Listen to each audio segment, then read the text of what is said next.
Welcome to this week's edition of the Q1 Buck Poll. I'm Tim Hart-Haverhill. He's Mike Big Buck Hoffner. And you know Big Buck, the youth took to the woods last weekend, and we had a lot of success out there. It's always great when somebody can take a young kid out into the woods and kind of show them what it's all about. You know, I think it's really changed because I think the preparation to give them the proper education and training will make them better sportsmen in the long run. So we're going to whet your appetites again this week. Big Buck Hoffner is going to show you some of the big bucks from last year. So we're hopefully get yourself all registered. Send them in to us at the Q1 Buck Poll, or take them to any of the registration locations out there to get your chance to win that ATV. Now this week we're going to have CO Jeremy Payne is going to be with us. He's going to talk about tree stand safety.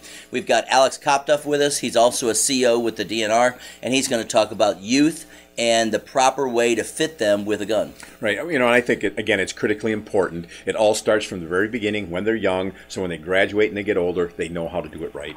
Then we're off to Hicks Outdoors in Clio, and we're going to talk about crossbows, because a lot of people will take to the woods with crossbows, and you know, you got to put the wax in the right spot, and you got to make sure you're taking care of that crossbow so it shoots straight. Yeah, well, I'll tell you what, I've tried my darting over the last couple of years, and it's dialed in, and that is a good secret to keeping it lasting a long time, is putting the proper wax and oils on it. That'll make a big difference in the long run. And finally, Tony LaPratt will be with us. He'll talk about shooting lanes and getting yourself all ready as we get ready for the bow season, so when you get out there, you have great success. He's Big Buck Hoffner. I'm Tim Hart-Haverhill. Stay with us. When we come back, we got more coming up right here on the Q1 Buck Poll.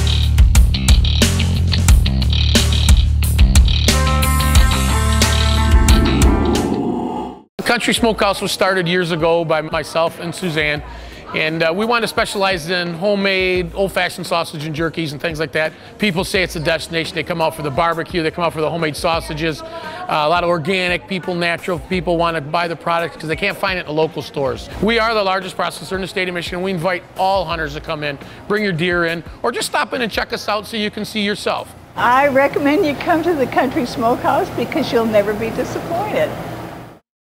Thurston's Furniture and Mattresses is the place for beautiful log furniture at great prices. Thurston's country location and low overhead means you save money. See us for the area's largest selection of log furniture in aspen, rustic pine, and cedar. High quality, handcrafted, made in the USA, and affordable. Our great selection of log frame sofa beds offers many fabrics to choose from. Don't pay the high prices at the big outdoor stores. If it's log furniture you're looking for, Thurston's is the place to go to get it at incredible savings. Back here on the Q1 Buck Poll, and as we get ready to take to the woods, we want to make sure that people are out there and being safe. So we got CO Jeremy Payne with us from the DNR. He's going to talk about tree stand safety and kind of survival kits that you take out there. But what's interesting is that, you know, a lot of people have had trail cams out. They've been seeing a lot of deer out there, and the buck to doe ratio, at least in our area, is a little bit different. I've been seeing a lot of does. How about you? Well, I'll tell you what, my trail cams, I've checked them, been checking them once a week. Both me and my partner, Jamie Engel, next door. He's had the bucks on his cameras. I've had all the does. I've had tons of does, and not just one doe, but when the group pictures would come out, there'd be like multiple, 6, 7, 8 does all in one setting. But the good thing about it, where there's does, eventually there are bucks. Speaking of bucks, let's take a look at some bucks that were on the Q1 Buck Poll last year.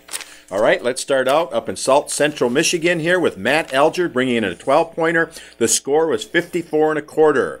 In the Southwest Mid-Michigan region was Steve Katz 14-pointer. The score was 50 1/4. In South Mid-Michigan, Jay Phillips brings in a 13-pointer with a score of 55. And Southwest Michigan, Jeffrey Toys, 12-pointer, scores a whopping 59 1/2. I had an interview with Jeffrey Toy last year, and let me tell you right now, that was a massive rack. Well, we're going for the 70s this year, Timmy. Never been done before, but that's our goal. No, it has not. All right, when you take to the woods, especially in a tree stand, you make sure that you are safe, and one of the key things that you want to take along is a cell phone, but there's other incidentals to take with you. Here's CO Jeremy Payne from the DNR with some tips. Time now for our DNR update. Today I'm talking with Conservation Officer Jeremy Payne. Jeremy, welcome to the Buckpole. Thank you. Today we're going to talk about tree stand safety, some of the do's and don'ts. And the first thing we want to ask is there are different types of stands. Let's just give a brief explanation of the types of stands that are available out there. Okay, yeah, we have 4 different types of stands. The first stand I'll talk about is the fixed tree stand. That's the one that we're standing by right now. Fixes to the tree, have a ladder system to get up into the tree. Second type of tree stand is a ladder stand. It's basically the same type of a tree stand, but it actually has a ladder attached that comes down the front of the tree stand. That's very easy to get in and out of that particular tree stand. You have a tower tree stand. It's a tripod effect. It has a platform up top, and you would use that in an area of a field where there's not necessarily a tree that you can safely put up a tree stand. So you use a tripod in an area like that. And then you also have the climbing stand. We have a climbing stand down here. And essentially you hook the tree stand up to the bottom and you use it to climb up the tree, and when you're done hunting you climb down the tree and you're still in the stand the entire time. That's the climbing stand. One of the biggest problems that we have in the hunting season is people falling out of tree stands, whether they're going up or down. Talk to me about some of the different safety tips. Safety tips on a tree stand: every year before you even put your tree stand up, you want to check some things. You want to check and make sure the bolts and the nuts are all secure and tightened down. You want to check the tree stand, make sure there's no stress cracks or anything like that in there. And then you also want to check the straps, because the straps can go bad. You might want to replace the straps at some point in the tree stand's life. Other safety things was you want to be able to have some type of a fall arrest system. That's this vest that I'm wearing right now. There's a bunch of different ones on the market. You know, a lot of people in the old days just had the strap going around, where this, you know, it's going around your legs, It's going around your upper body, and if for some reason that you do have an accident, it's going to be really a safer way to kind of, I don't want to say dangle, but when you fall. As you fall, you wouldn't have that strap necessarily around your waist. The strap would hold you up like this, and you have the straps going around your legs and around your chest here. Okay. So. All right. As we talk about, you know, using tree stands, some of the big mistakes that hunters do, what are some of those? They're not familiar with their product. They'll go out and they'll improperly install a tree stand up in a tree. They don't know. They haven't practiced with their product, their equipment that they have. They just go out and they improperly install it. They don't have the straps completely tightened down, or even the steps going up or the ladder going up. The straps aren't necessarily tight. Another thing is they're not wearing the fall arrest system again, and they're carrying their weapons up and down as they're climbing up the ladder, and that's a big no-no. That's why we have a haul line. Strap your either bow or your rifle to the haul line, get up in the tree stand, climb up in there, get yourself strapped in, make sure everything's safe, and then you can go for your weapon that you're using. And obviously, unloaded gun as you're bringing it Absolutely, absolutely. That is one of the big keys right there. Yeah. What about state land? Are there certain rules and restrictions that we should know about when putting a tree stand up on state land? Yeah, on state land, you need to have your name and address on your tree stand. It's got to be, as a conservation officer, I'd have to be able to read it from standing at ground level. So if I look up, I want to be able to see your name and address on there. You can also do that with your ladders, tree steps too. You can put your name and address on there. Some people go to the point where they actually inscribe their driver's license number on there. And that, you know, you don't want to use those screw-in steps. Those are now illegal on state land. They have been for quite a long time, and those are some of the do's and don'ts. Okay. On state land, can I screw something into the tree? How long can I leave my stand up? What are some of those rules? Some of the tree stands that you have, they use a mechanism called a T-bolt. Okay. Have you seen those? Yes, I have. The T-bolt, and they'd actually go into the tree about this area right here, and you can use the T-bolt, but that's the only thing that you would be able to screw into a tree on state land. Okay. Is using the T-bolt. So. And how long can I leave my fixed position stand up? Well, you can start putting tree stands up on state land September 1st, and they have to be down January 1st of that hunting season. Okay. One of the things too, when we talk about safety, let's take a look at what's in the backpack, because in this day and age of cell phones, probably one of your biggest things to take out there is a cell phone. Right. You want to make sure you have your cell phone with you.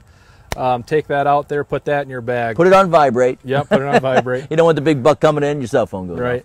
off. Other people use GPS systems. Those are great, but GPS systems do fail, so have a compass and know how to use a compass, how to get in and out, where your tree stand's at. Another thing, you might want to have a light in case you do get lost or you need some light, and then fire starter, something in case you are out there at night and you do have to spend the night in the woods. You want to have some type of a shelter, and I have a shelter system in here, and I have a means to actually start a fire on state land in case I would have to stay on state land overnight. And really, as we talk about hunting in a tree stand, it's really talking about being prepared and just having really all the bases covered. Exactly. All right. Conservation Officer Jeremy Payne has been with us here from the DNR. I'm Tim Hart, and you're watching the Q1 Buck Poll. Trophy Class Real Estate specializes in listing and selling unique recreational hunting land and vacant land properties. Hi, I'm Dan Hoffman. We're the premier real estate brokerage firm for Cabela's Trophy Properties in Michigan. If you're looking to buy, we have great properties like this one. Here's a beautiful home with a large finished garage on 11 acres with 600 feet of riverfront on the Black River near South Haven, Michigan. A great hunting opportunity and Lake Michigan enjoyment. Call us today or go online to see all of our properties. When a hunter graduates from my new Super Whitetail Boot Camp, he will be in the top 1% of the deer hunters in the country. There's hundreds of little things people need to know to really have the ultimate property. I come in and show people how to put all the right pieces of the puzzle in that property, to hold deer, get more born on the property, make them come by the stands, keep them from the neighbors during daylight hours. I'm Tony LaPratt from Ultimate Land Management, and I'm inviting you to our new Super Whitetail Boot Camp.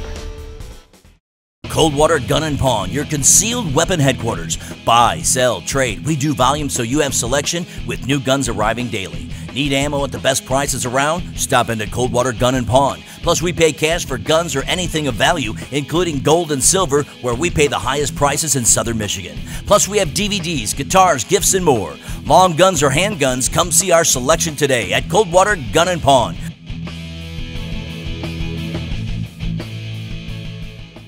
Everything for the sportsman. DNR Sports Center. For the hunter, tree stands, bows, guns, and gear, all the top brands. Right here at DNR Sports Center. For the fisherman, check out the huge selection of boats, marine supplies, and tackle. DNR Sports Center. Full service mechanic for boats, guns, and bows. One-stop shopping, a huge selection, and the best service around. Come see for yourself and experience the personal service at DNR Sports Center. Everything for the sportsman. Great information from Jeremy Payne from the DNR. And each week, we've got all kinds of segments coming up with the DNR. We've got deer management plans. We've got tips. We've got information. We got what you should do and shouldn't do, because you should do it right out there. Well, I'll tell you what, our DNR has been very supportive of what we do, but the information you get from them is extremely helpful, so pay attention to the details. All right, again, we're going to kind of give you a little taste of last year's season. We've got all the bucks, and if you'd like to see all the bucks that have been on for the last, I don't know, 5 or 10 years, you could go to q1buckpoll.com and you could click by year and take a look, and we've got all the stats, we've got all the pictures, so you can see kind of a trend, maybe look in some of the areas and see what's happening in certain parts of the state. Yeah, I love to see it, and so do others. I mean, when you go around the state of Michigan, you have conversations with people. I have lots of conversations about deer, and that's something that always comes up, is they want to see the deer from the show, and I tell them, go to the webpage, and lo and behold, there they all are. Well, how about some right now? All right, let's go with Cody Zeiss from Midwest Michigan's 14-pointer, scoring 51.5. In Mid-Michigan was Greg Armbuster with a 10-pointer. The score was 50 3/4. Jeff Proctor up in the southeast region of Michigan's 11-pointer brings in a score of 48.875. And Merle Kishnick up in the Thumbs 14-pointer scores 50 3/4. A lot of people are taking to the woods, and they're taking their kids to the woods. And one of the things you want to make sure is that you just don't take your gun and say, here, son, or here, daughter, take this and shoot that because the stock's not quite right. Well, today we've got the DNR with us, Alex Kopyev, who is with us, and he's going to talk about, the proper fit and what you should look for. I've got one of my buddies, Hunter Smith, and happens to be the son of our counselor at the Branch Area Career Center. He's quite a character. Love the name Hunter Smith, but he's going to show you how to size that gun to make sure it fits perfectly, so when you take them out, they have a positive experience with firing off that firearm rather than struggling with the situation. Well, now we're going to talk about getting the proper fit of a gun for your youth out here, and Alex Kopyev is with us. He's with the DNR. And Alex, as a range master, I'm sure that you see a lot of people that, hand me down guns to their kids and say, here, go out and shoot. But really, to take a youngster out shooting, the best thing is to get them properly fitted. Let's talk about some of the keys here. The most important thing, the firearm has to fit the youth hunter.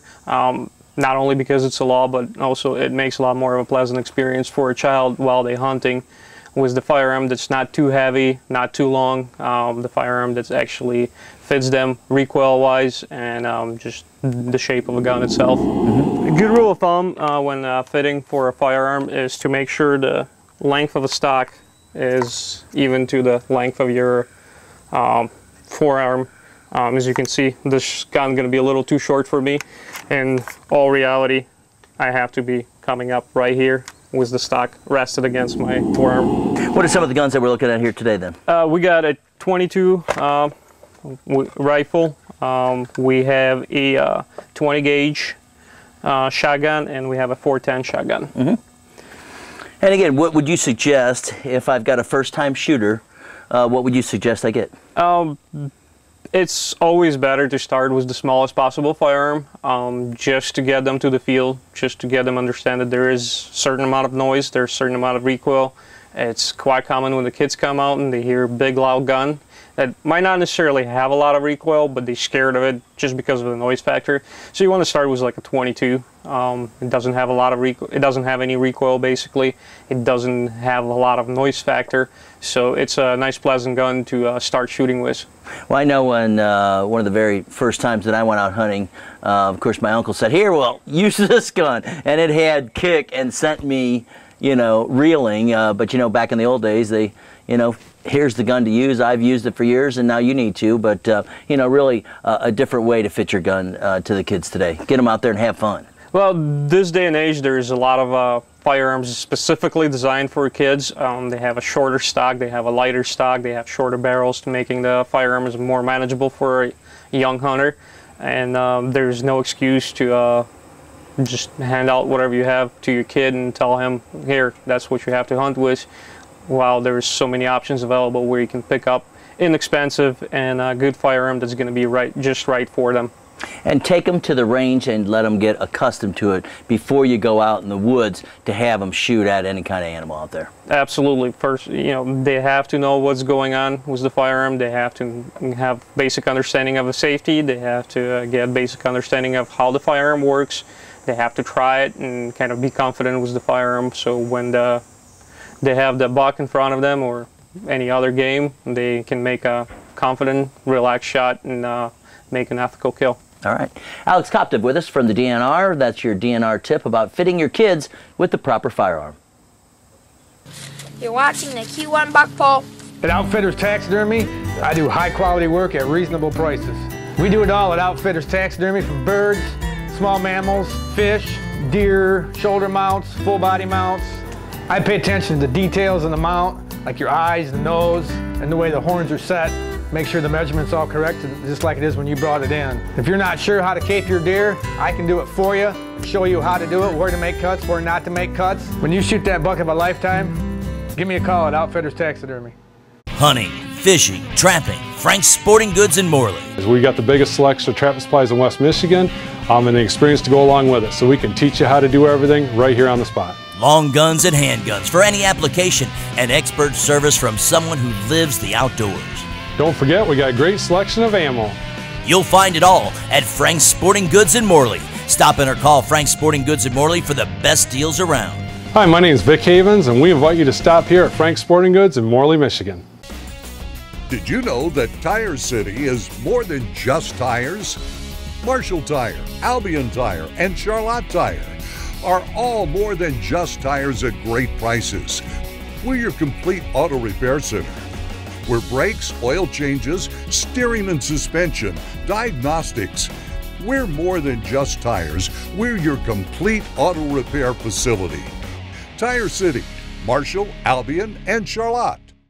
When you want to see bucks this season, Q1buckpole.com. Go to the website. Not only do we have bucks, we've got our TV show, we've got the blogs are out there. You know, one of the questions we have on our website right now is, do you think it's going to be an early rut or not with the way the weather is? Well, you know what? I don't know, but I'll tell you what, it's been awful cool, but it's looking good. Yes, it is. There's a lot of doe running around, at least in southwest Michigan, southern Michigan, where we're at. A lot of deer running right now. Yeah, a lot of deer activity, and I think the crops look great, so it's going to bring them out. But I'm going to be a betting man, and I'm going to go for an early rut this year. Early rut, big buck. Go online, fill it out, will you? All right. Before we get to Tony LaPratt, we've got a few more bucks from last year, just to kind of give you a taste of what happened in last year's season as we get ready for this year. Let's start out in the northwest Michigan region with Gregory's Price's 10-pointer. The score was 46.875. In the north mid-Michigan region is William Goldie's 9-pointer with a score of 46 3/4. And far north, Michael Gillardy's 10-pointer brings in a score of 42 1/4. Okay, when you take to the woods, one of the key things that you have to have is a good shooting lane, and that takes a little preparation. So make sure that you're out there, you've got your shooting lane ready to go. We got Tony LaPratt on today to talk about the proper way to get set up. Yeah, you know what I did this year, Tim? I bought myself a pole saw, and the reason why is I can nip off the littler branches rather than taking a lot of the cover away. So that was a little tip that I used this year. Big buck is going to be sneaking up on the deer. They're not going to see you, are they? No, not exactly. I've gotten bigger, though. Yeah. All right, here's Tony LaPratt from Ultimate Land Management and the Whitetail Boot Camp. Now what I'd like to talk about is how to do real-world shooting. Hunting practice that really matters. Now, guys, most people sit in their yard in their short-sleeve shirt and practice on a flat ground where they can space their feet right and everything's beautiful. But then you climb into a tree stand and everything's different. I practice shooting sitting down because I don't stand when I shoot. I'm going to practice with my face mask on, because when you put a face mask, it totally changes how your anchor point feels and everything. I want my hunting gear on so I know how, if I'm going to hit anything, I need to know all this. So guys, when it's hunting season, or we're practicing for hunting season, I like to go out and practice what I call real world hunting situation practice. And this is with everything. So we're going to grab my arrows, my little brush, and my bow, and all my quiver's on. I shoot with my quiver on when I'm hunting. So everything is set now just like I need it to be. So now I'm going to get up in my stand, which is 20 feet high, just like I like to hunt. I'm going to be shooting at a target that's 30 yards out, and I'm actually shooting through a small opening in the trees that I trimmed out. So it's just like when I'm hunting. I don't have a whole big backyard, nothing in my way. I'm looking through holes to shoot. That's how I'm going to practice. Now I'm up here in my stand. I have my face mask on. I have my hunting gear. Guys, it's hot today, but I want to teach you how to properly practice. So when your moment of opportunity comes in, you're going to connect on him. And you got to remember, these big bucks, they're a different animal. And I'll tell you another little clue. You should go out to your maximum distance, say like mine's 30, and put a marker at 30 yards. So when a deer comes in, you know he's within your kill zone, because these bucks are big, they got huge racks, and they always look closer than what they really are. All right, now let's get ready for a shot. So up here, folks, I have trimmed, so I have a hole at 30 yards. So out at 30 yards, I have a shot. Over at 20, I have another little white flag put on the ground, so I know where my 20-yard marker is. I have a hole trimmed for that so I can move my target around. And then right where the camera guy, Tim's setting, that's a 10-yard shot, and I have a hole right down here, so I can shoot at 10, 20, and 30. And if you're up in my stand, all you see is little holes in the brush, and when the buck walks into it, that's my shot. So now we're going to take a 30-yard shot with the face mask and total gear. Okay? Okay, now look at the situation we have. We're in the stand, And it's just like in hunting. Now look at my 10-yard shot to the red flag. Look at the little hole I'm shooting through. That's what you'd be at in the woods. Okay, now where the red flag was our 10-yard hole, now we're scanning over to our 20-yard white flag to show you where my hole is. And see, it's in an opposite tree, elm around it with a conifer. And we got a nice hole to get our 20-yard shot, just like it is in the woods. Then we can scan over to the deer target that's at 30 yards, and you can see now we even use a different hole to shoot at the 30-yard target. So we have our 10-yard that we're shooting at, the red flag, then we scan to the 20-yard, which is the white flag. We're using a different hole. Now we're going to scan over to the deer target that's at 30 yards. We even got a different hole that we're using for it. And notice how from up there we're looking through little holes to get our shot. That's just how you hunt. And now at 30 yards we got a nice shot out there at 30 yards to the deer target. And as I keep practicing this season, I'm going to be moving my target all over. I'm going to give different angles. I'm going to move him at all different distances. I start out with the 10, 20, and 30, and then pretty soon I start putting him at odd numbers. I put him at maybe 27, 28, and I may move him in only at 5 yards. And I start practicing for all different scenarios. Now, when he comes in this fall, I'm confident, I know how to make the shot, and I will make that shot count. Always great information.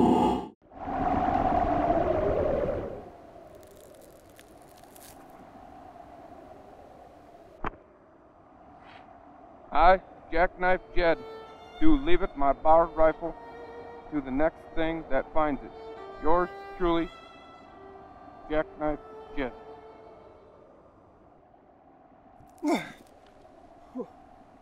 Yes! A CVA Acura! Hunting, fishing, trapping, Frank's Sporting Goods in Morley. We got the biggest selection of trap supplies in West Michigan and the experience to go along with it, so we can teach you how to do everything right here on the spot. Long guns and handguns for any application, and expert service from someone who lives the outdoors. Don't forget, we got a great selection of ammo. You'll find it all at Frank's Sporting Goods in Morley. Stop in or call Frank's Sporting Goods in Morley for the best deals around.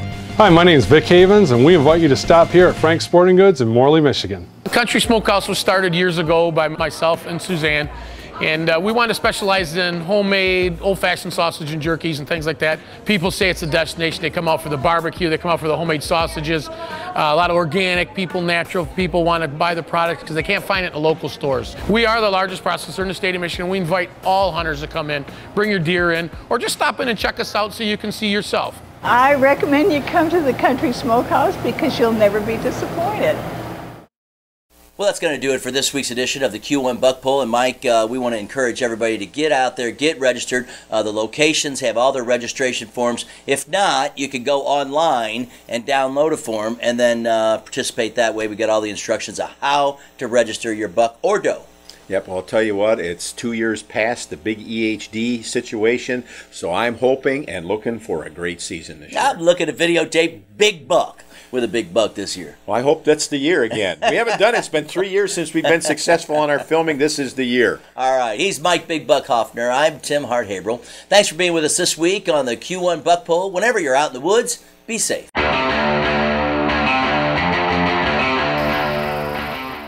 Great country for Kalamazoo. Find us on your radio at 102.5, online at greatcountry1025.com, and on your mobile device on iHeartRadio. Kalamazoo's Great Country 1025, powered by Nash.